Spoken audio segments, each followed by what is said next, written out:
Welcome. I'd like to open up the Merrimack School Board meeting February 17th, 2025. Will you stand with me to say the Pledge of Allegiance?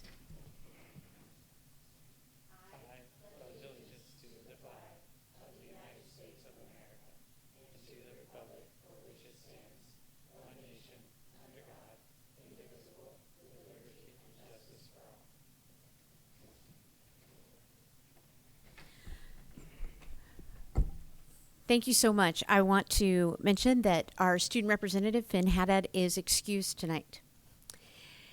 I want to open up the floor to public participation. If you would like to come speak, you may come to the microphone at the back and state your name and address. If you are a student, you never have to state your address. We have 2 times for public comment at the beginning of our meeting and then on agenda items only at the end of our meeting.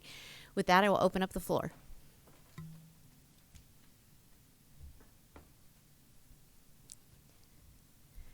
Seeing none, we will move on to our superintendent update. Thank you, Lori. From Julie DeLuca and Brooke Ross over at TFS, Thorntons Ferry. A few notes. First of all, the second grade won their annual Pennies War competition. And thank you for the parent group for helping out with that and sponsoring it. They raised over $3,000 for the school.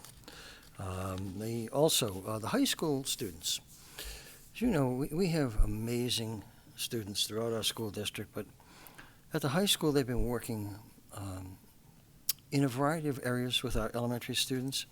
The High School Culture Club has been working with not only the TFS students, but the students from other elementary schools in reading to the students at the elementary level and a variety of cultural dances. I have some pictures here of some of the activities and interactions I'm going to pass around to you. They have done just a fabulous job. And recently also, Julie, and she chose this time of year to recognize employees who have been here 25, 30, 35 years and more, and 20 years. I want to just give you a sample of the pins that we, about 4 years ago, when I first started here. This is something I used to do in other districts, is recognize employees who have been in a district and providing loyal service for 20, 25, 30, 35 years and more. And we recognize them at every school, and they appreciate it very much. And we appreciate the commitment and the excellence that they have given to our school district. So here's the TFS work that the high school students have been doing from Brendan McWalter, music department at Merrimack High School. They had 5 students represent Merrimack in the Jazz All-State Festival on the 7th and 8th of this month. The students earned top spots through their auditions in October. I want to recognize their names. Congratulations to Owen Sabins, Jazz Band, Hikari McDowell, Honors Jazz Band, Tristan Plum, Jazz Choir, Julia Hodson, Honors Jazz Choir, and Colin Plum, Honors Jazz Choir also. They have done an outstanding job. And on the 15th, it's just this past Saturday, over 15 Merrimack High School musicians participated in the New Hampshire Music Educators Association Solo and Ensemble Festival. All performances were successfully and conducted, and all musicians received amazing feedback to help them improve their skills. Of the 42 different performances by Merrimack students, 38 received the highest rating. So once again, very talented students accomplishing outstanding things. From Holly Levine, 16 students from the Merrimack Middle School Concert Band attended the New Hampshire Music Educators Solo and Ensemble Festival also this past Saturday. This is an optional event for students, and they received a score from the judge. They had excellent scores also, all 16 students, so we congratulate them also for their accomplishments. As you know, we have a terrific music program in the school district, along with other programs. We're very proud of the students. We're very proud of the staff. Basketball team, both boys and girls, are still in process. As you know, that kind of ends after February vacation. Swim team and dive team also just completed their season. They had 3 individuals qualify for the state tournament. Freshman Avery Evanson took 5th place out of 11 participants in the diving event. Josie Stevens took 4th place in the 200 meter and 2nd place in the 100 meter butterfly. And so we congratulate them. Several athletes also received medals for coming up in the indoor track season. Luca Cabell placed 5th in the long jump. Luca Cabell also placed 6th in the 55-meter dash. Melanie Bedard placed 6th in the 300-meter run. And our 4x400 team of Kaylin Amu, Megan McRider, Desiree Candle, and Serena Wright placed 5th. So outstanding accomplishments. So congratulations to our athletes also. Let Amy, I know she'll cover this in terms of the great parent event that she scheduled and designed, along with lots of other activities upcoming for parents last week with Sarah Ward. And I won't steal her thunder. I'll let her talk about that. But Amy, thank you for organizing such a great event. We'll let you go ahead. Okay, I appreciate you not stealing my thunder because my whole update is about family engagement activities. So as Bill said, last Wednesday, February 12th, we had a really successful virtual training with Sarah Ward. Sarah Ward is an internationally known expert on executive functioning. She's a speech and language pathologist and works for a company called Cognitive Connections. She has a partner that she works with, but she was our presenter. I'm not sure if any of you were able to catch it, but she really focused on what is executive functioning, how are these skills developed, and then gave parents some really terrific hands-on strategies about things that they can do at home. She started with some really great examples about getting kids out the door for school, taking a photo of what it looks like to be ready, and then, how do you shape those behaviors and those skills. So that was a really successful event. And just before tonight, we had an event at Merrimack Middle School, which was an in-person event. And the facilitators were Justin Agraz, who's the ACERT officer with Merrimack Police Department, and his partner, Julie Bergelon, who works for Greater Nashua Mental Health. And their presentation focused on an introductory education on adverse childhood experiences and what the impact they have on child development, and then what we're doing here in Merrimack. And Justin gave a really great statistic. Having an ACERT officer as part of your police department is not very common. Merrimack is really ahead of the curve on that, and so he's working in 2 different programs.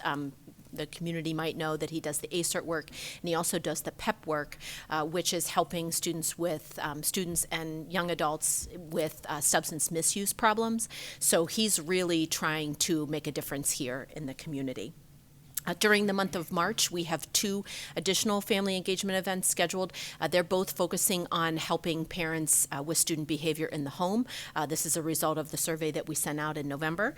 And so we will have something on March 12th and March 26th. Both of those events will be facilitated by board-certified behavior analysis, and they'll offer strategies for the home. And I just wanted to give a little bit of an update about our iReady. We recently finished our iReady scores, and I'm just so excited to talk about the growth. I'm happy to do a more comprehensive presentation, of course, but if you're familiar with the iReady, you want kids in the green, right? Dark green means that they are mid or above grade level, and in the fall, 17% of our students were mid or above grade level in reading, and now we're at 29%, which is 12% increase. And early on grade level, we had 20% in the fall, and now we're at 25%. But I think even more remarkable are the changes that we're making at students that are below grade level. So we've made changes. 2 grade levels below has gone from 12% to 7%.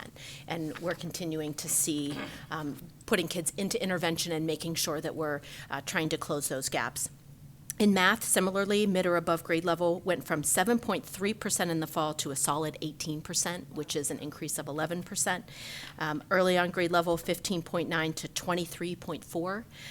And then 1 grade level below went from 54% of kids to 44, which is a change of about 9.3. So, just to give you a quick snapshot, a lot of the data that we have and coming in, and we've talked a lot about iReady and the My Learning Path and how it can be differentiated and dynamic dynamic for that student.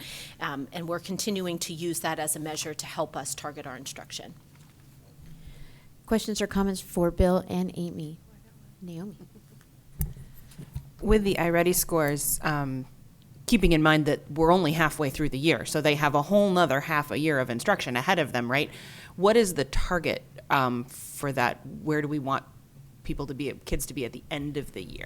Well, you want them to be on grade level, and then in the fall, you want them to be ready for that learning. So it's very common with that assessment early on to have more yellow because they're ready for that learning, and then over time is exactly what our data is seeing, is that you want more and more kids in the green, but less and less kids in the red. So we actually look at a 5 standard deviation model where darker red is 3 grade levels below and 2 grade levels below. We're really targeting those students to try to bring them into the early green. Right. So what I'm getting from this is that we're making good progress and that Yes. we've still got a whole half a year to make even more. We do, and we're finishing up our Hagerty data and our letters data, and we don't, the PSATs are coming up and the New Hampshire SAS, so lots more data for us to dig into. Jenna? All right, this is a weird one, but I'm going to mention it anyways because I happened to be at the swim and dive event on Saturday, and Josie Stevens did indeed take fourth in the something. I don't remember now, whatever you said. But I don't think you mentioned Cooper Hardy. No offense. I'm glad you did. May I just say, and I apologize, it had Cooper on there, but no last name. Well, his last so I name said, is I don't Hardy, know so I whether happen to that's- know. And so I wasn't sure whether it was Cooper Hardy or another Cooper. And so I said, okay, I'll mention it at the next meeting. No, So I'll I mention it right now. apologize. He took fourth in the 100 fly and the 100 back, and in both events, broke the Merrimack High School record that had been standing for over 14 years. So that was a good day for Cooper Hardy. And please congratulate him. I apologize for No, not having no that worries. I just thought it training. was kind of like, wait, what? May I? How can you forget that, Bill? I don't know. I'm going to You go know home what? and think about that all night. It's cool, Bill. It's cool. May I just say something? The reason you're seeing the gains by students is because some administrators hand their curriculum to the staff and say, here it is, thank you for doing it.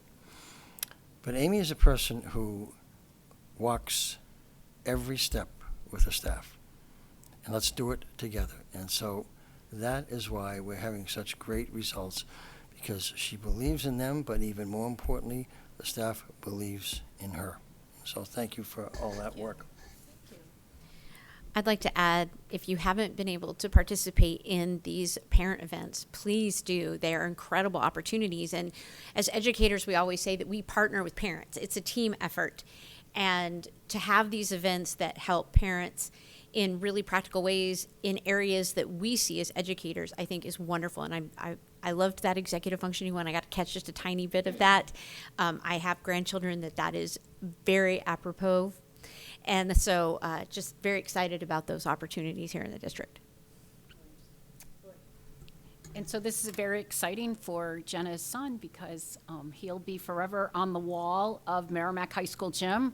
I had the opportunity to go to a basketball game, and I've been beating the drum on those banners being up, and I walked in the gym, and the banners were all up. I was so happy. So congratulations to be a Is there forever one for part. swim, though? I don't think there is.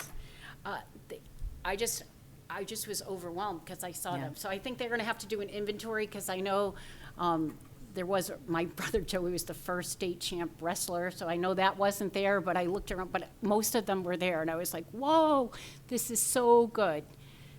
So somebody is listening to us someplace. Yeah, I happened to be walking by the athletic director's office this afternoon at lunchtime, and there's, he's out in the hallway, and there were kids talking about swim, and they were overlooking at where his name will go. And Adam was already saying, "Oh, yep, we have to do this, That's this, and this." And there was a banner that fell. It was in his office because I happened to see it leaning up against the side, and I think he put in for the budget, if all things go, to have a local person. There's a local marketing company or a company that's going to make new banners. And he showed me the prototype. It's beautiful. They're beautiful. So if Swim doesn't have one, I think they'll have one soon. But they knew about Cooper breaking the record. Well, you know what? Cooper didn't care. He just wanted to do it for himself. So it was a good weekend. All right, moving on to Assistant Superintendent of Business. Thank you. February 24th is the last day to post up for the deliberative session on March 4th. So I have the MS-27, which is the amount of appropriations recommended to go to the deliberative session by the Budget Committee. It also shows what the school board has recommended, and those two numbers after the last meeting we had match. The year before they matched, the last time they were different was in 2021, when the Budget Committee added back $125,000 into the contingency line. That was the only change. I can go back around 10 years. The changes between what the board recommended and the BudCom recommended are minimal at best. In fact, they have also increased what the school board had recommended by a minor amount here and there, but there's not too much difference. So I've got 2 signatures on that. I need a majority. It's at central office. Well, it's in my briefcase right now, but it'll be in central office first thing in the morning, and so I need those budget committee members to come in and sign it. It doesn't mean that you voted for it or you agree with it. It's just that this is actually what happened at your meeting. You're not taking a stand on it, as far as agreeing or liking it or anything like that. So I also have in front of you the default budget for your signature, and I also have in front of you the warrant that needs to be posted. If you take any votes on the petition warrant articles, we'll still use your signatures, but we will change the warrant to reflect any votes that you do or do not want to make on those petition warrant articles tonight, because I know you're going to talk about a few of them. So my stuff is not. I got to come up with some exciting stuff. What records did you break, Matt? What records did I break? I broke a calculator today. I had to. Yeah. I'll pay for the new signs in the gym. Yes, we'll figure that out. Yeah, there we go. So yeah, so that's about it. Thank you very much. I appreciate you guys. Any comments or questions? All right. Thank you so much. And we do not have a student representative update.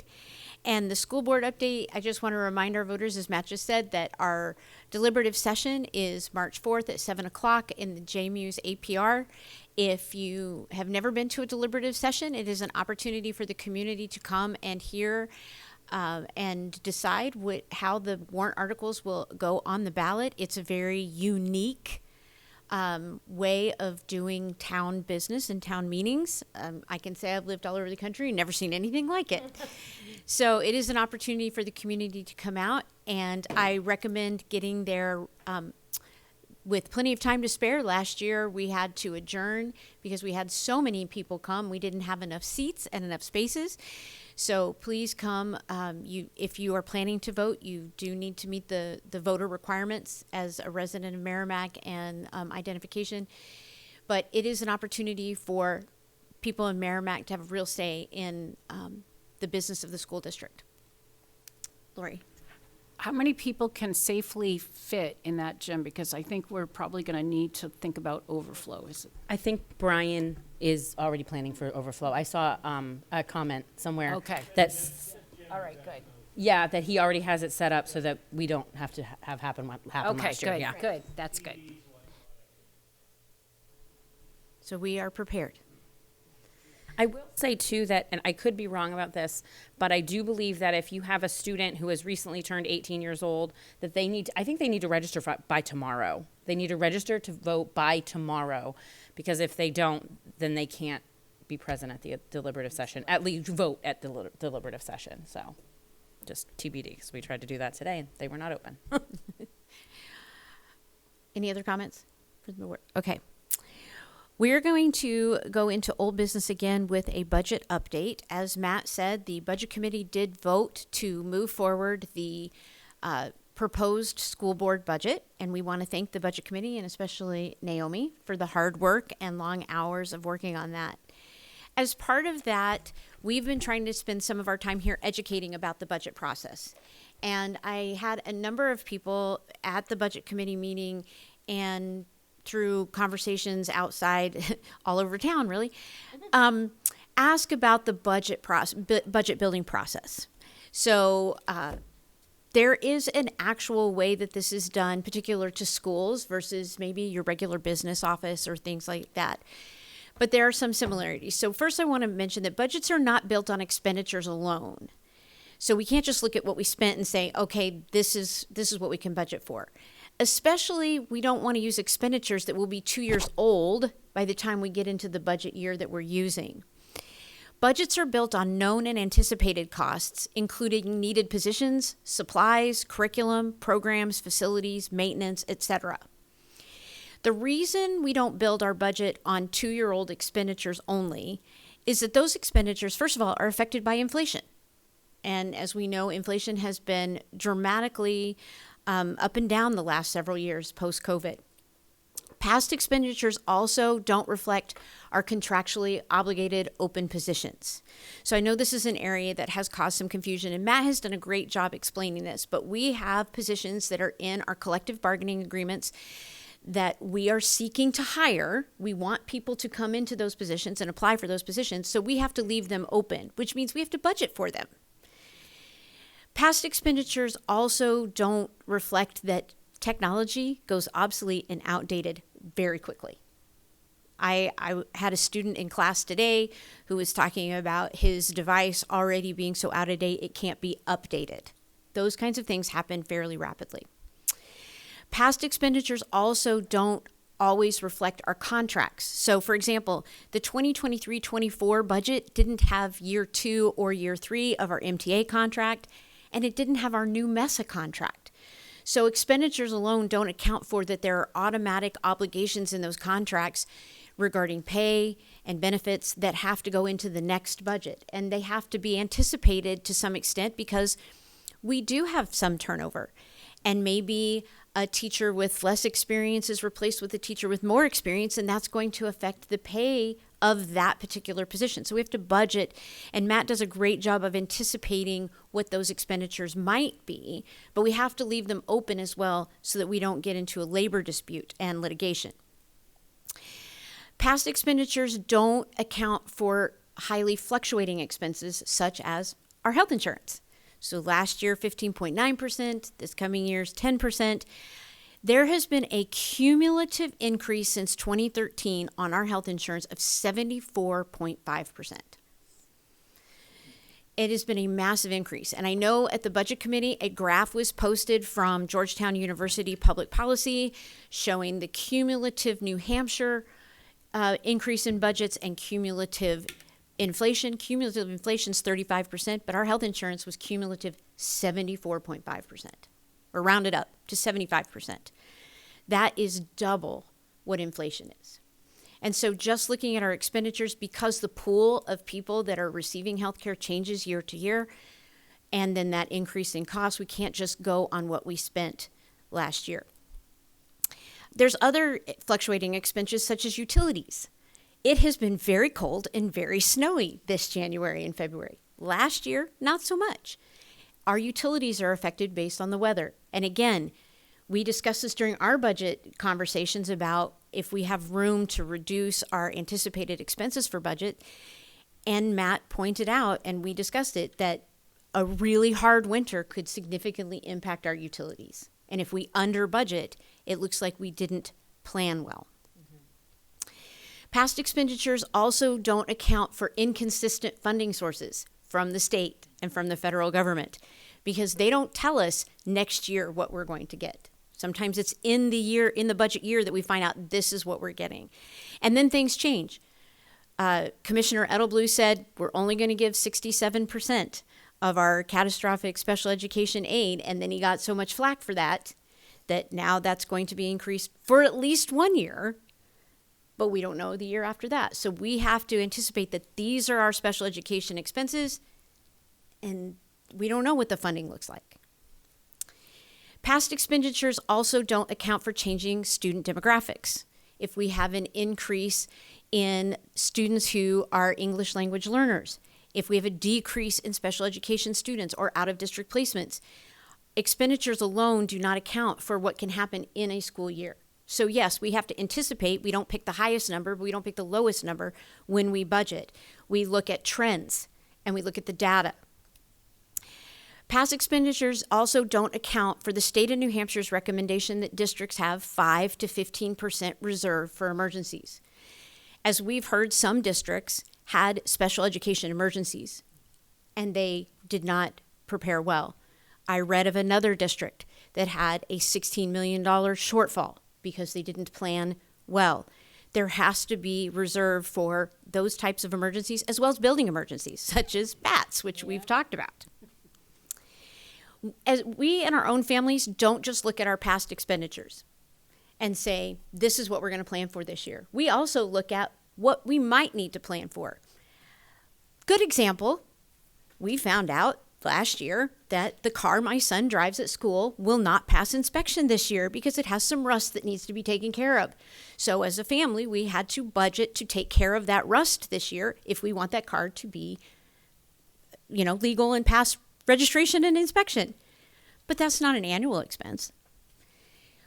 As families, we do this all the time. We look at our expenditures, we look at our calendars, we look at what might happen. We might look at added one-time expenditures like a roof, and we budget accordingly. We don't just look at what we spent.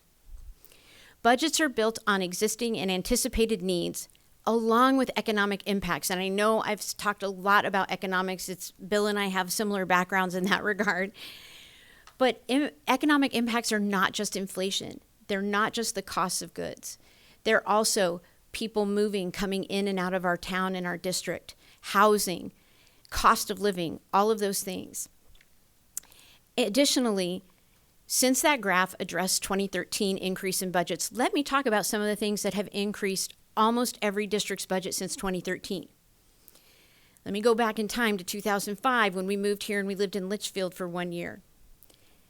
Kindergarten was a private paid for thing for most districts. Since 2013, we have half-day kindergarten implemented across the state. And then almost all districts implemented full-day kindergarten. That is a huge budget hit. I was looking at our own budget. The year the voters chose to implement full-day kindergarten, we had a 7% increase in our budget. We've had, as I said, 2 times inflation in health insurance, and we're not the only district that has that. But not every business has that. And then we had COVID. And I'm not making an excuse of COVID, but the reality was we needed to provide, and this board supported, additional interventions in staff and programs and expanding our summer program in time and students that would be impacted with that summer program. That's going to have a budget impact since 2020. Those are significant initiatives that are going to have significant increases in the budget. Lastly, in the same website as that graph, there is a map that shows the states colored in various colors of blue and their cost per pupil. It was stated that New Hampshire has a 40% higher cost per pupil than the rest of the nation. New Hampshire is the top 10% for education achievement. Let me say that again. We spend 40% more than the rest of the nation, but we're in the top 10% for student achievement. All of New England and all of the Northeast has the highest cost per pupil, and then California. It's California. But other than California, the Northeast has the highest cost of living. So obviously, to pay our teachers and staff a fair wage to live here, to stay here and not move to Georgia where the cost of living is significantly cheaper, it's going to increase our cost per pupil. That's just the bottom line. So I wanted to address some of those things because they came up numerous times and there wasn't an opportunity for a clear explanation on them. And I just want to keep not just the transparency of our budget, but the budget process before the voters as we move into the deliberative session. With that, I will open up the floor for comments. Naomi.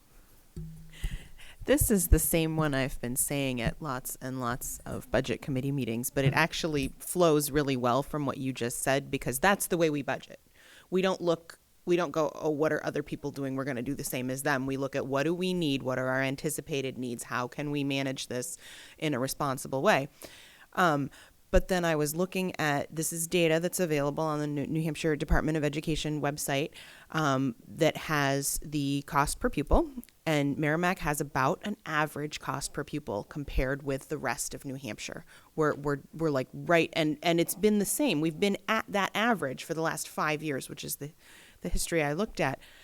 And so that tells me that as we're budgeting and as we're planning, and our costs are going up some because of these needs that we have, they're going up at roughly the same rate as everyone else in New Hampshire, which means that we are actually correctly interpreting these market trends, and the costs of things are rising the same rate for everybody, which doesn't make you feel any better when you're paying for them, but it shows that we're being responsible and we're not just going out and buying the shiniest and the brightest and the best because we can. We're actually being responsible and we're being mindful of market forces, and we're doing our best to keep it controlled.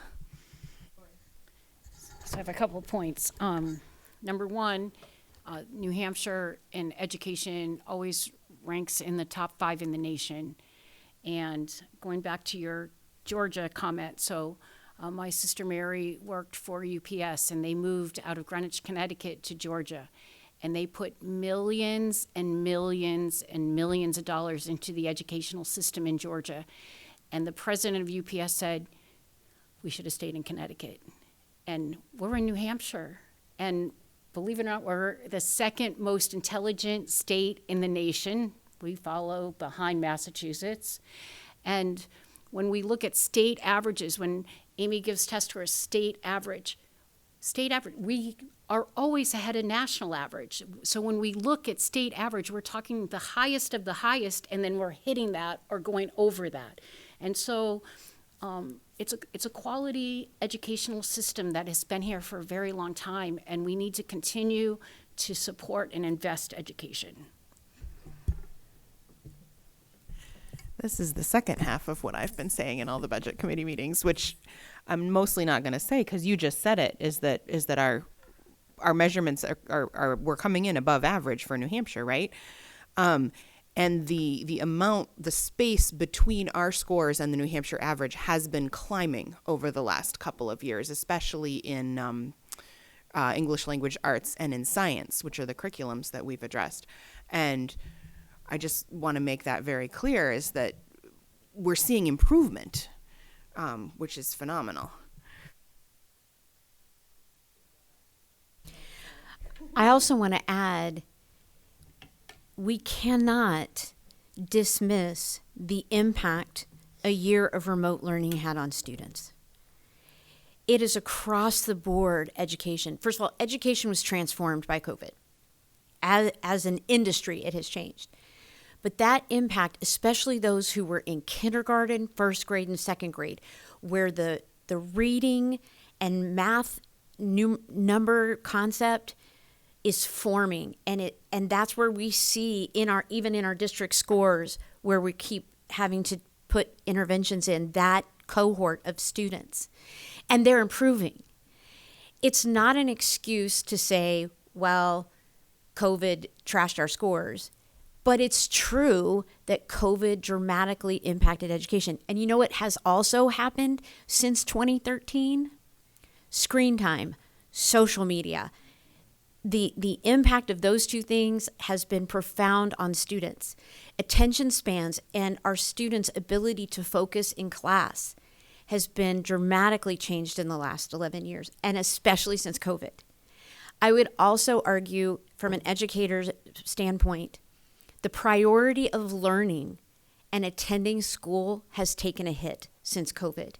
In some regards, it should in terms of the grand scheme of life. But the absenteeism is still a major problem because the priority of learning is lower. All of those things are reflected in our test scores. And so it isn't just about our curriculum, which is a major component, but it's all those social things that we as a society need to address that are not the responsibility of the teacher in the classroom. Yes, Naomi. I want to be really clear that I'm not blaming anyone for this. This is more like illustrating a reason for a thing. It's not, it's nobody's fault. There was some concern. There was one really anomalous score in the SAS results that has been pointed out a couple of times in budget committees, and that was in the budget committee, and that was the 11th grade math scores were very low. I was looking at that and thinking about that and realized that those 11th graders were in 7th grade the year, I believe it was 2020, 2021, where we were in and we were out and the schedules were messed up. And that's, having just had a child who went through 7th grade, that was a really foundational year for math skills. And you saying about the younger kids made me think of it is like I said, I don't want to blame anybody for that. And it's absolutely something we need to be working on addressing, but there's a reason why, and it's a thing. Well, and I'm sure Amy can relate to this as a former math teacher, and I did. It is very difficult to teach math remotely. And there are so many opportunities in the classroom you just don't get to do. And how many of us have been in a Zoom meeting where we're multitasking? Well, guess what math students are doing? They're multitasking, and they're not paying attention to when you're talking about rationalizing denominators and things like that in Algebra 2, and you're trying to demonstrate that on your smart screen and showing them how to do it. Math is very, very difficult, along with learning how to read. So you have 7th grade, which is the foundation for all high school math.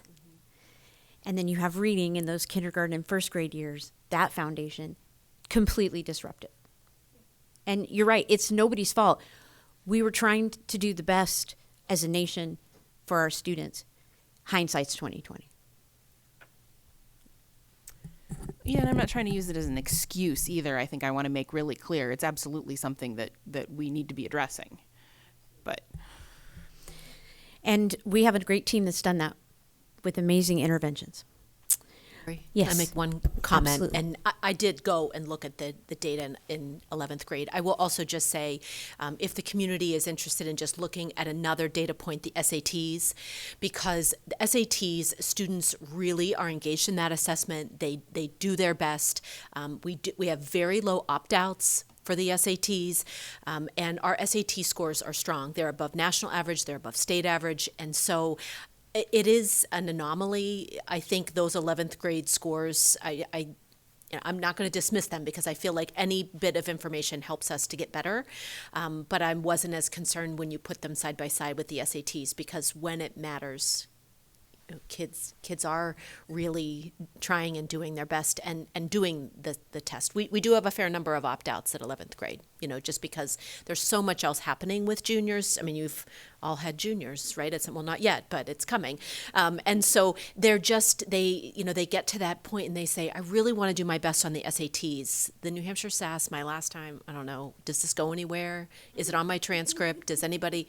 So yes, it really doesn't. New Hampshire, we just have so many other competing interests at the 11th grade, but just another data point. I'm really glad you brought that up, actually. I had a whole comment planned for later that I've covered most of now in this conversation, and those SAT scores were one of the data points. One of the other things I wanted to bring up that I really appreciate was the way that you have implemented the PSATs for the 9th and 10th graders, because not only will that help them improve to do the SATs, but we'll also be able to target, like if there are areas where we need to target to get them up to where they need to be by 11th grade, that will be happening. So I'm really grateful that you've done that.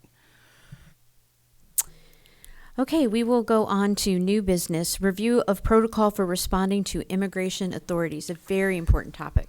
Yes, and may I just make one quick comment that Matt and Amy and Melissa and I are going to meet tomorrow morning, and we're going to put together a brief but focused budget summary that will be posted online within the next, I would say, 5 or 6 days before the deliberative session. The most important thing is that voters have accurate information and factual information upon which to base their votes, whether it's at the deliberative session or the ballot box. Been around for a lot of years. There's Unfortunately, there's some misinformation that is floated out in public from time to time. We're going to present the real numbers, the factual information.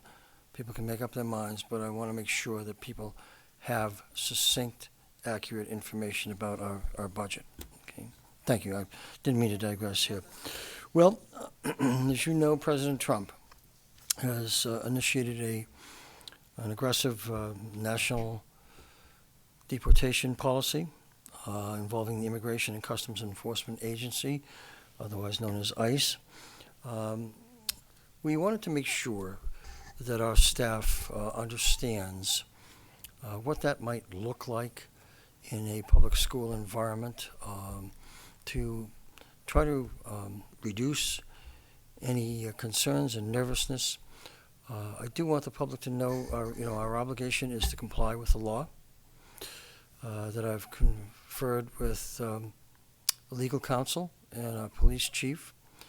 We've put together a list of protocols under 3 basic scenarios that we have presented to the staff to make sure they understand what our obligations are. Now, in talking with our legal counsel and our police chief, it appears that the likelihood of ICE agents entering a school and removing children is very small. First of all, when a child is registered for school, it is certainly permissible to find out if that child is a legal resident of Merrimack. What is not legal, according to federal law, is to ask whether or not a child is a legal citizen of the United States or not, or whether they are undocumented. That is a violation of the law. So most school districts really are not aware of what children may be attending who are not documented residents of the United States. That being said, we've presented 3 different scenarios that we have been presented by our legal counsel.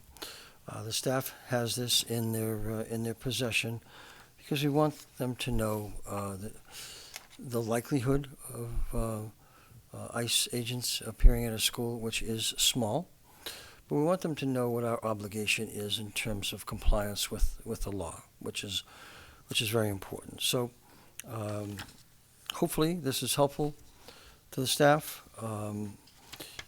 There's a difference, as we have been informed, by our legal counsel, between a judicial warrant that is issued by a judge and an administrative warrant that is issued by an agency such as Homeland Security.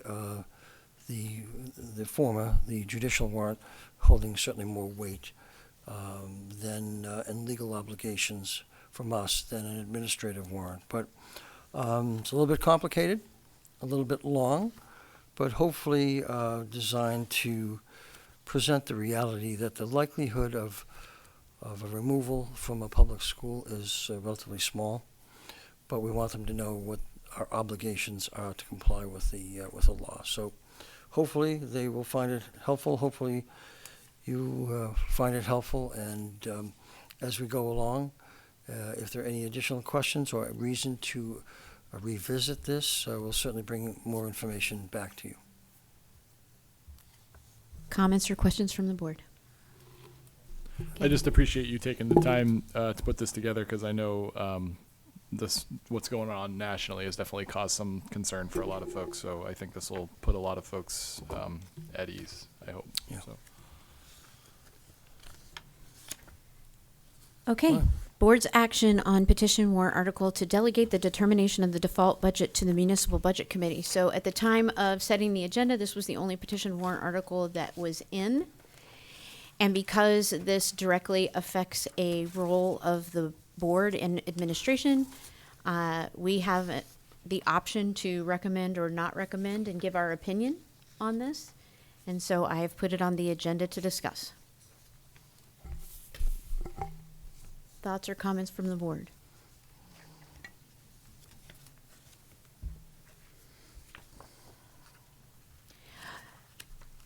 Do you want to start or do you want me to? So I'm going to start. So the default budget is listed in the RSA. It's very detailed and specific. Districts all over the state create the default budget. It is overseen by the board. The default budget is the operating budget that is approved by voters, any contractual obligations, and any one-time expenditures are subtracted. For example, a roof warrant article. Last year's roof warrant article was removed from this year's default. And we went over the default budget a couple of weeks ago in specificity. The experts on the default budget are administration and our administrators, and particularly our BA, our Assistant Superintendent of Business Administration.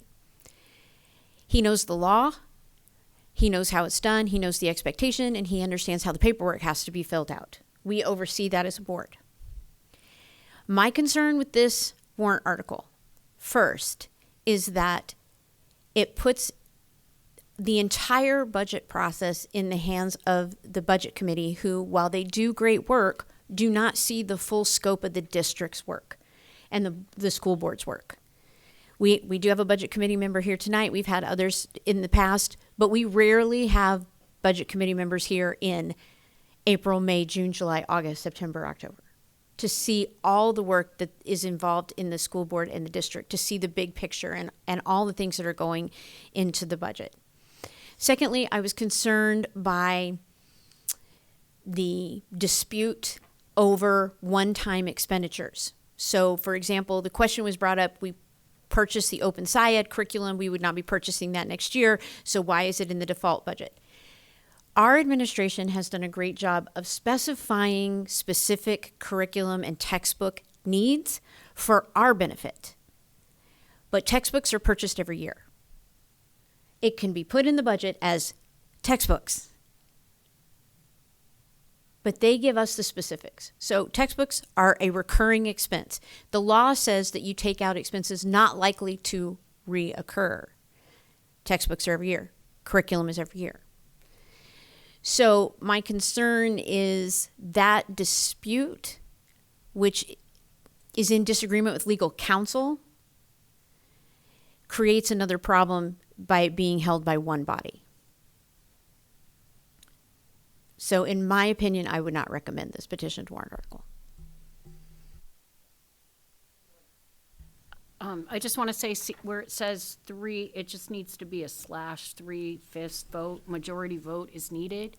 And then I don't recommend this either.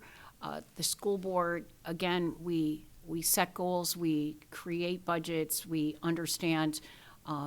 We have full trust in Matt Chapmanel, who, by the way, there's very few administrators that have the experience and the expertise that Matt has. And to have people that don't have that expertise, that have never worked in schools, to put together a default budget would be extremely, I'm going to say, dangerous. Ken? Well, and I don't support it based on what I've seen this year in our discussions with our meetings with our budget committee, looking at the folks that have signed this petition warrant article and seeing them participating in these budget committee meetings. It's clear to me that there's a motivation there, and I have no guesses as to where their support for the school district. So it's, to me, this is a clear no. I don't support it. Jenna? So I echo everything everyone has said. I also do not support it. First of all, I've heard for years people are always saying, the budget committee is an oversight committee for the school board and the school district. It's an oversight committee. It's an oversight committee.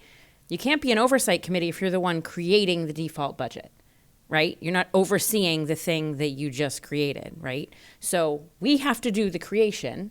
You do the creation of the default budget. You all recommend the budget. We then say, okay, here's what we think. Yeah, and then it goes forward, right? So there's that. And I would agree with Ken.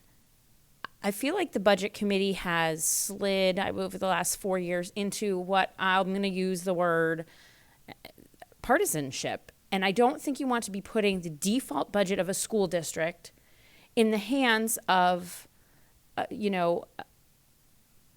what can be a very partisan situation, because in the end, students lose. Public schools aren't supposed to be partisan battlegrounds.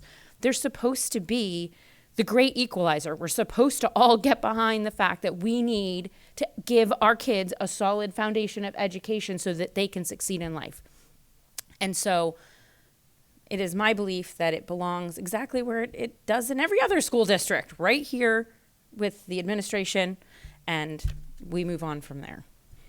I would also add that other than cooperative school districts, we are a rare district that has a school budget committee. And you're right, the school board is nonpartisan. The district is supposed to be nonpartisan, or the budget committee is supposed to be nonpartisan. But it is the school board who is ultimately held responsible in the law for the budget. It is the school board who would be sued in any kind of litigation. It is the school board who, at the end of the day, it owns the budget. And so the 5 members here are the ones held responsible by the voters and by the law for the budget. That's why the default budget needs to remain with administration, where it's nonpartisan, non-electable, non-anything. It's just administrative in its formulation. So that even if there's partisanship in deciding the budget by the town, the default budget doesn't have any political influence. It just is what it is by the law. Naomi, you wanted to say something? I also don't support it, and I was going to actually use the accountability one, which you just did, is that the default budget is sort of the backup budget. It's the keep the lights on budget. It's the we're going to do we're going to do level services budget. And there's no room for interpretation in there. It costs what it costs to do the same thing next year that we did this year, and the best people to figure that out are administration. And like you said, Lori, if something happens and we budget poorly and all of a sudden we're having to hold special meetings to try and raise more funds, or we're having to cut things to meet our obligations, that falls on the school board. And the budget committee only meets, 3 months out of the year, 4 months out of the year? Right, and as the sorry, I just jumped in, but as the supervisors, right, of in that instance, right, if Matt were to mess up the default budget and those things were to happen, we have the ability to hold him accountable. It doesn't work that way with the budget committee. We don't, you know, like if a business administrator doesn't do it responsibly and all of those things that you just said happen, well, then, you know, we say to the business administrator, sorry, you're not going to be working here any longer, right? Like, sorry, Matt, I don't mean you. You do a great job. You'd never do that. We've full faith and trust in you. We're talking about those other districts. Yes, other districts, some other districts where that could happen. I've never even seen it happen. But with the budget committee, there's no recourse there. Lori, I was going to call the question, well, we need a motion. so I'll make the motion on Article 5, by petition, that the school board does not adopt the provisions of RSA 4014B to give the budget committee the ability to create the default budget. Do I have a second? Second. Any further discussion? All those in favor of not recommending the petition warrant article? 500. And we won't be discussing the other petitioned warrant article as it was not on our agenda for this meeting. May I just make one comment about the construct of the default budget? I've been in this profession for a long time. There's not a person who I've worked with who is more conscientious, who is more honest, who is more knowledgeable about school finances, facilities, and operations than Matt. And I mean that seriously. And to leave the development of a default budget to people who make assumptions, who make random, decisions about what can be cut, what can't be cut, who make statements like the budget is stuffed, that doesn't happen, all right? And I know Matt has felt badly about some of those comments. We've all felt badly about some of those comments.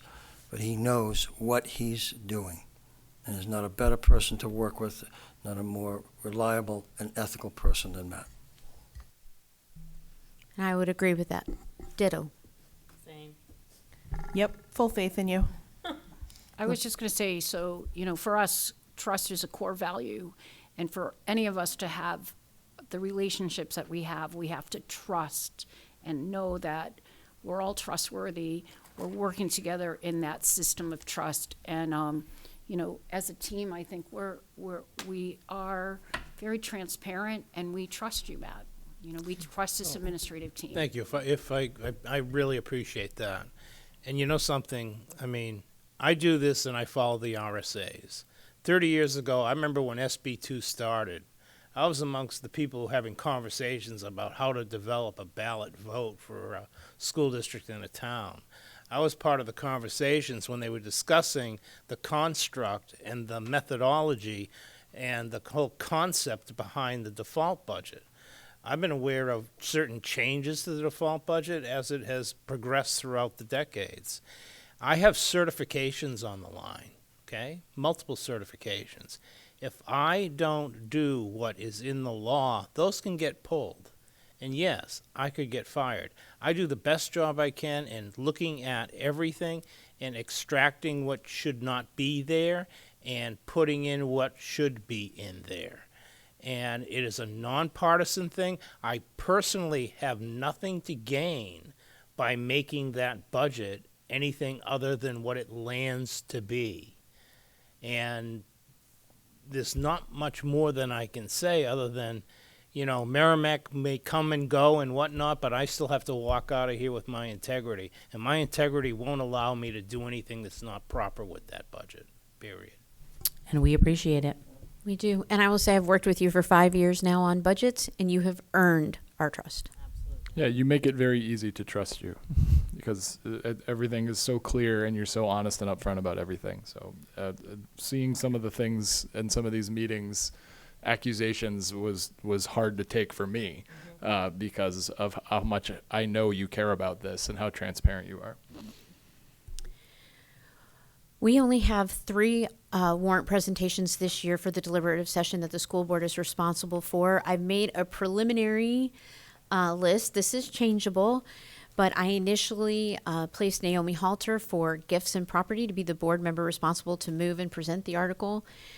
I put myself down for the Administrative Office Development Capital Reserve Fund and Jenna Hardy for the roof. If someone feels strongly about something, they can speak up, but I need who would like to second those.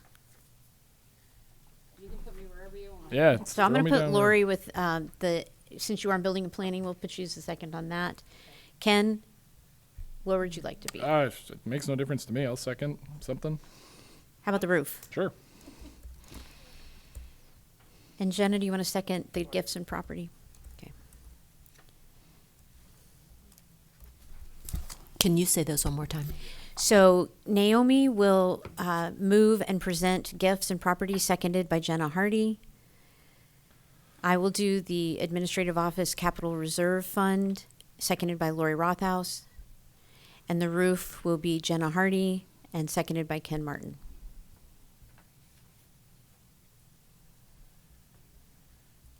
And we will get those write-ups to everyone prior to the deliberative session.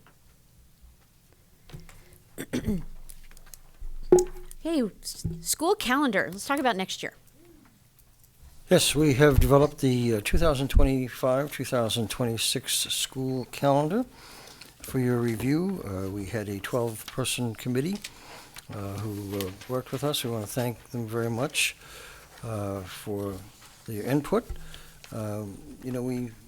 We don't automatically just roll over the calendar from one year to the next. We take a look at the appearance and readability, the required number of instructional days and contract days, professional development needs. You've been very good in supporting some early release days, which have been vital for us to be able to accomplish our objectives, whether they be for mandatory training or curriculum and instruction purposes. We want to pay attention to holiday and cultural observances. To that end, at your place tonight, was our annual guide to religious and cultural observances so that staff can receive information. We provide it to them every year in terms of what families experience who celebrate different holidays or cultural observances, and that might shape some homework, might reshape a testing schedule, or after school or evening activities that take place. We will be scheduling at the bottom of the calendar, as of this Wednesday's leadership team meeting, we'll start to fill in the rest with parent conferences, report card dates, kindergarten registration, et cetera. The school start and end times, which we don't anticipate will change at all. And we have done a good job in aligning our calendar with the calendar of the CTE centers so that students don't miss instructional days. Amy has worked with us very carefully as part of the committee in terms of what we hope to accomplish for PD, and we have placed those early release professional development days in the calendar. There are 7 PD days that are required by the collective bargaining agreement. Those are all in the calendar, calculated into the calendar. Graduation next year is scheduled for Saturday, June 13th. The last day of school of the 25-26 school year will be June 18th. And we'll be glad to answer any of your questions. It's always an enjoyable time because we really think and reflect on what we need to do and how we need to do it and when we need to do it. I do want to let you know also that we did conduct, once again, a parent survey and staff survey. We had good responses. We had 395 staff responses and over 1,000 parent responses to the survey also. So I'm glad to answer any of the questions you might have, but hopefully you'll adopt it either tonight, or if you'd like to take a look and adopt it at the next meeting. It's just that this is a time of year where parents begin to schedule vacations and trips, and so it's an optimal time to publish a school calendar for the following year. And keeping in mind, once again, that seniors love snow days because they don't have to make those days up. Comments or questions from the board? Ken? Yeah, first of all, I'm a huge fan of that winter December break. Yes. I Yes. support that 100%. 100%. Love it so much. And just clarification, is Veterans Day not on the 11th this year? Is it on? I thought it had to be on the 11th. It is on the 11th. Did we miss that? Oh, yes, okay, yeah. Thank you for catching that. So I actually have an informational question, Amy. Could you share with everyone why we can't just schedule PD days randomly before school and in the summer? Well, we do have one day early in the school year where we have a district PD day and then we have a building PD day. But what we're really trying to do is when we roll out the new curriculums is give teachers and students the opportunity to settle in, and then we try to provide opportunities for staff to think about what's happening in their building. We want to be responsive to the questions as they come in. So I think in the past, Merrimack had they called it August Academy, where they had all their PD in August and then they never had any PD during the school year. And that is a strategy. I think that the tricky part around that, I can see everyone's faces, that you really lose the ability to be responsive to anything during the school year. So what we've tried to do is to have an early PD day where we're doing district work, have a day for the building. I know that some of you have been administrators, you know how important that is to to kick off your building. And then we'd like to have a fall PD day, which is an extension of what we're going to be doing in August. And then we have a spring day so that we can, again, think about what our building needs are. So And then the early release, you know that there are statutory requirements for us to do things like bullying. That's a requirement every year. Suicide prevention is 2 hours every year. So we take those 5 days and we try to fit in the mandatory as well as the recommended trainings. Lori?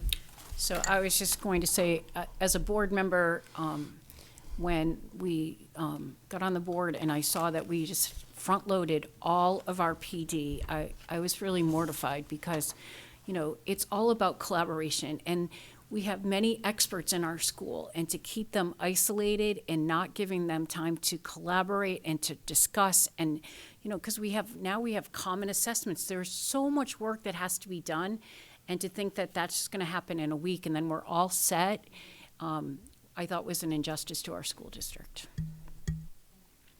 Yeah, and I heard this come up. There was a big discussion on PD and what that meant in one of the last budget committee meetings. And it's important to understand that professional development has many facets to it. So there's district-wide professional development, usually when it's new curriculum or something like that. There's state-mandated professional development, so suicide prevention, anti-bullying training, and all of that stuff. And every so often, there's professional development that may have to happen within vertical teams. Like I know, for example, where I teach, we get together once a month as a music vertical team to discuss planning for the year.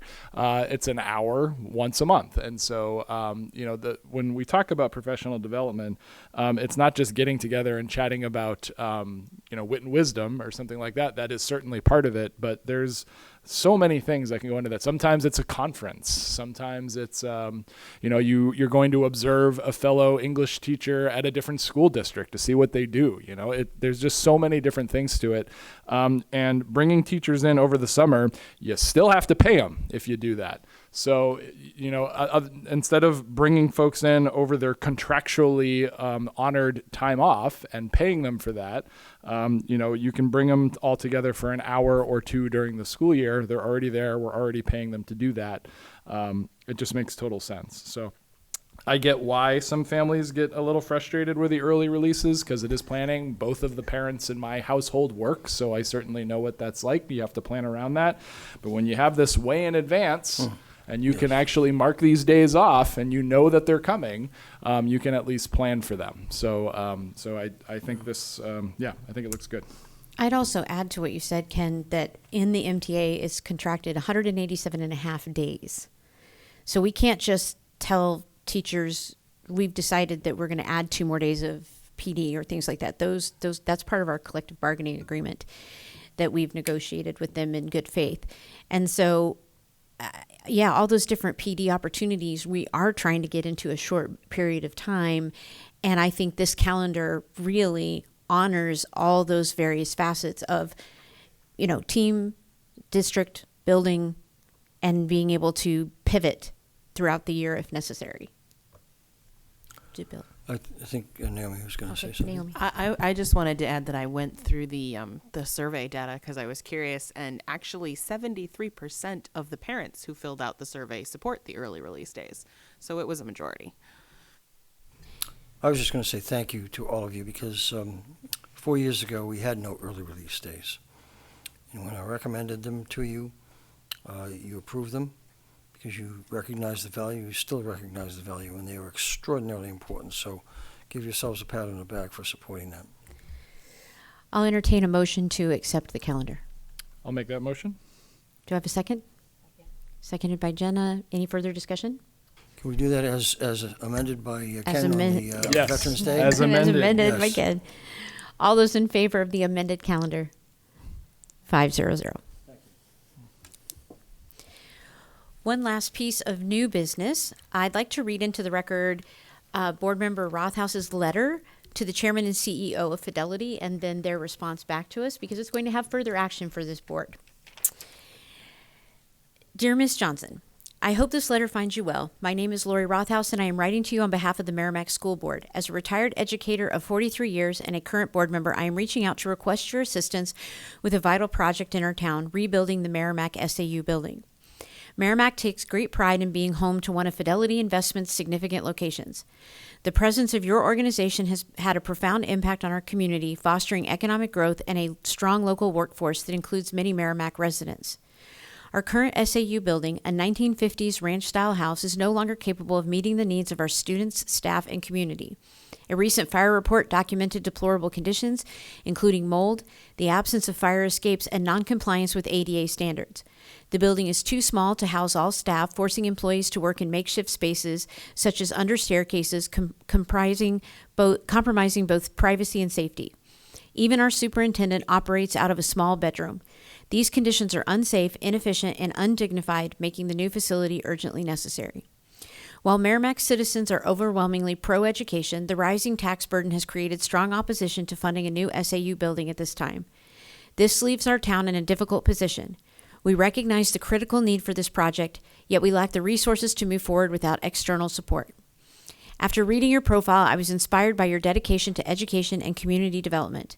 I realize this may not be a typical channel for requesting funding, but my lifetime experience has taught me the importance of addressing critical needs directly. Rebuilding the Merrimack SAU building would not only resolve these pressing safety and functional issues, but also serve as a powerful testament to the partnership between Fidelity Investments and the town of Merrimack. A contribution from Fidelity would help ensure a better future for our schools and community, further solidifying the strong bond between your organization and the residents who hold it in such high regard. I would welcome the opportunity to discuss this project further and provide any additional information you may need. Thank you for considering this request and for your continued commitment to making a difference in the communities where Fidelity operates. Sincerely, Lori Rothaus, on behalf of the Merrimack School Board. Fidelity did respond. Dear Ms. Rothaus, thank you for your letter that we received on February 6, 2025, directed to our Chairman and Chief Executive Officer, Abigail Johnson. I'm responding on Ms. Johnson's behalf and appreciate this opportunity to address your inquiry. Please note that all charitable donation and sponsorship requests must be submitted online through the following website. Fidelity Investments no longer accepts mail, email, phone, or fax requests. Thank you for contacting Fidelity. We wish you the best of luck with your endeavors. And I also had a phone conversation also, and she asked, so I asked for an in-person meeting, and she asked for us to send more information through their website. So I was just happy to get a response. Yeah.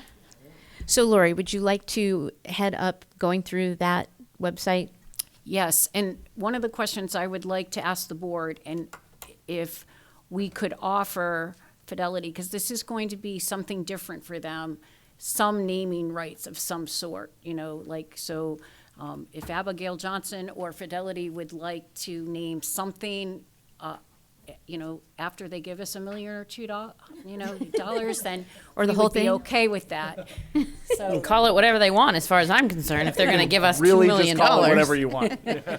so I would like to be able to say we're very open to some naming rights if you're willing to do this.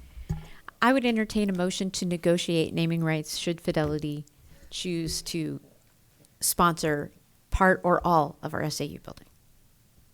Yeah, I would make that motion. Do I have a second? Sure. Any discussion? All those in favor? 500. There you go. You have an official vote. Okay, good. Thank you, Lori. Moving on to policies, we are at the approval stage of the revised health, education, and exemption from instruction policy, IHAM. I'll entertain a motion to accept. So moved. Do I have a second? I'll second, sure. I'll second. Any discussion? IHAM. No discussion, but I found 2 tiny typos that I will email to Sandy. Then I will call the question. All those in favor of accepting the policy with the 2 edits? 500. All right, we have a second review of revised procedural safeguards, non-discrimination on the basis of disability policy, ACE. Any changes or edits to that?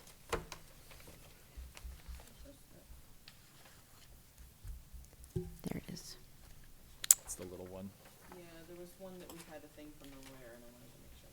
There are actually two in your packet. They're labeled with yellow.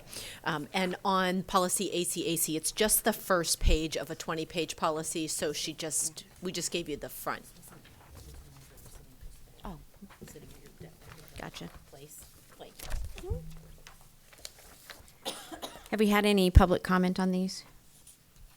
Okay. Then we'll move those on to the next agenda. And then second review of revised non-discrimination, equal opportunity employment, and anti-discrimination policy plan, or plan policy, excuse me, AC. You see those changes there as well. Any comments, questions, or edits?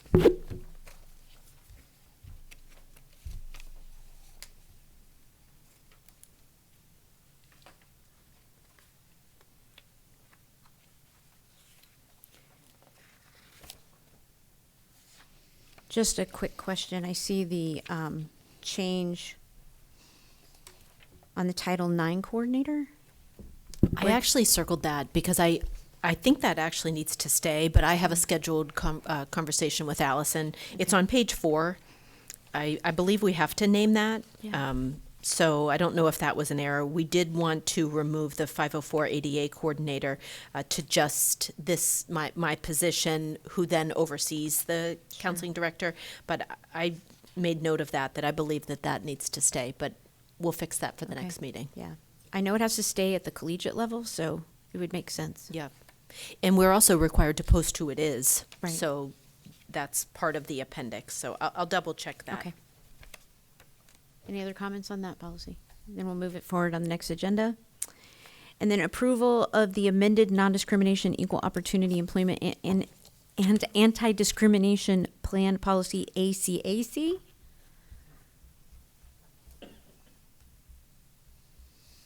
Do I have a motion to accept? Oh, is this? Clarify. Yes. ACAC is Title IX Sexual Harassment Policy and Grievance Process. Is that what you just said? That is not what I just said. I was just but gonna it's say. it's the amendment to that. It's amendment to the original policy. Oh, I see.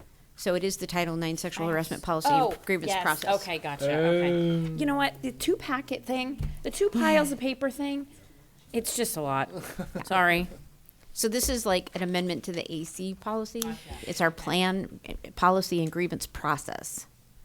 And the 2024 policy was rescinded based on the new administration. So this is actually the old policy with some very small changes, with some language that was taken out and put into AC. There's a lot of piles, though. I'm with you. Yeah. Yep. So is this this is not our first reading, or this is our first reading? So what we've been advised by our attorney is to simply do an amendment. Okay. That it doesn't have to go through, of course, that's up to all of you Sure, if you sure. want to go through all 3 readings. But what she recommended is just simply amending this policy that has already gone through your process. I see. Okay, so I will make a motion to accept policy ACAC as amended. And I'll second it. Any other further discussion? All those in favor? 500.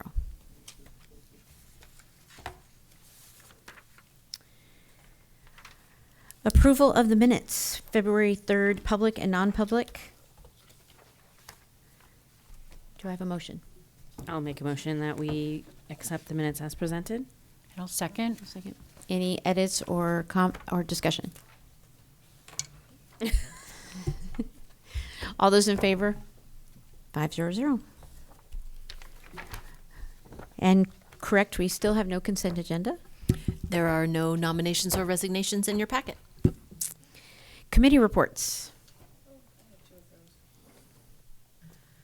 We kind of already covered this already, but I went to 2 budget committee meetings. One on February 4th, that was the work session, and the public hearing on February 11th.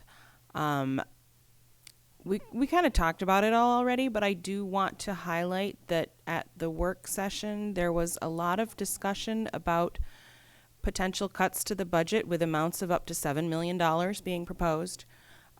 There was confusion about how the process should work. And at one point, I found myself explaining to the committee how our fiscal year works. At the public hearing, there was a lot of public participation. It was more than an hour, and it was overwhelmingly in favor of the budget proposed by the school board and ultimately adopted by the budget committee. After that public participation, there was further discussion of possible cuts with values of approximately $1 to $2 million. I highly recommend that anyone who's interested in the budget process to go view both of those meetings. Ultimately, the budget committee, after a great deal of work, did recommend to put forward the budget that the school board proposed, and I am very thankful for their work and the questions that they asked, and I look forward to the next steps in the process. Any other committee reports? I know that the PD committee had to cancel our meeting because of snow on Thursday. So we did not have that committee meeting.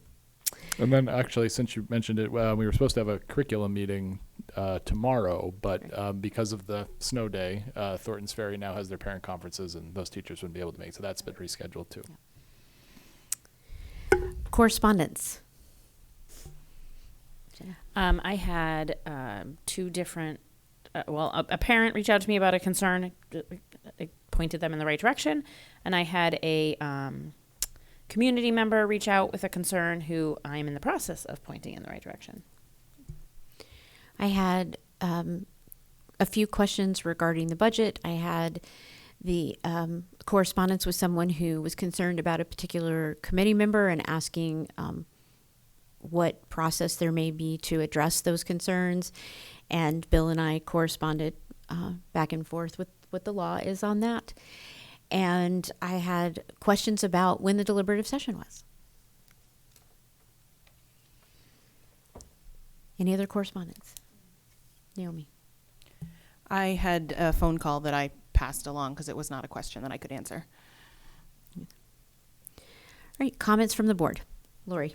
I just have, I just want to thank the board and the administration. We have very difficult conversations. We have very difficult decisions to make. And again, just the respect and the ability for people to really have empathy and listen to each other, it is amazing. So I appreciate the leadership of our chair and vice chair. I appreciate how we come together, and I appreciate our administrators. I'd also like to thank our administrators for being at all the budget committee meetings and the length of those meetings and talking with people before and after those meetings, providing good information, factual information. I also want to thank board members. All of us, I think, took turns being at the budget committee meetings and speaking up. I'd also like to thank the community for participating. I've been to a lot of budget meetings where nobody was there but myself or one other person. And so I want to thank the public for coming out and participating in that process as well. I will add to what Naomi said. I was concerned by some of the recommendations. They seem to be based in a misunderstanding of the budget process. And some of the cuts recommended were a bit concerning coming from that posture of misunderstanding. I want to thank our administration for always being willing to take the tough questions. I think we've asked very difficult questions of our administration. And as Lori said, we do it with empathy and kindness, not from a posture of suspicion and skepticism. I think our administration does a great job answering the hard questions, and everyone should be willing to ask hard questions with a goal of seeking facts and understanding. And so I appreciate all that you did through this budget season. We still have the deliberative session to go through to continue providing good facts and information to the public as they deliberate as a community. And it will be important for us to be prepared to do so at that meeting. Any other board comments? Then I will open it up once again to public comments on agenda items only. If you'd like to come forward and speak on agenda items, you're welcome to come to the microphone and state your name and address. And if you're a student, you never have to state your address. Everybody's tired from the budget committee meetings. But we always welcome the public to come and speak to the board. I will entertain a motion to adjourn. So move. seconded by Naomi. All those in favor say aye. 500. Thank you and good night.